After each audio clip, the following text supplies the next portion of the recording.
Chidi Davis Ikaka. I'm so happy today. Obianuju Elizabeth.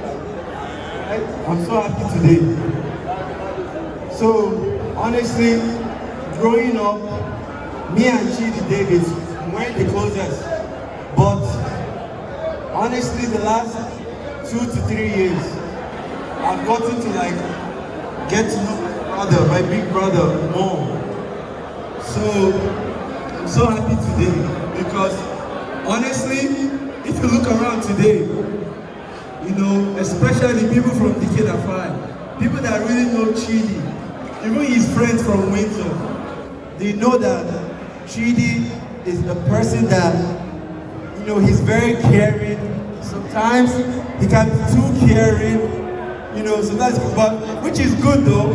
But as a younger brother, I never knew that because brothers, you can have your rivalries, which is normal as brothers. But as I got older, I'm 31 right now, so I got to understand Chidi Davis better, and I'm sure his friends can vouch for him that Chidi is one of the most stand-up guys you could ever meet. Chidi was the mother. Chidi was the mother, about being in you're going to China, you're going to Canada.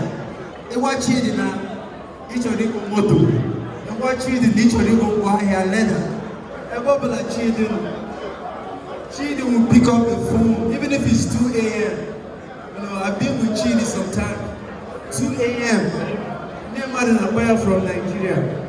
People are calling Chidi from Texas, from Atlanta, for business deals. So would you, honestly, you have a real one. So I want you to take care of my brother, because officially today he's off the streets. Right, guys?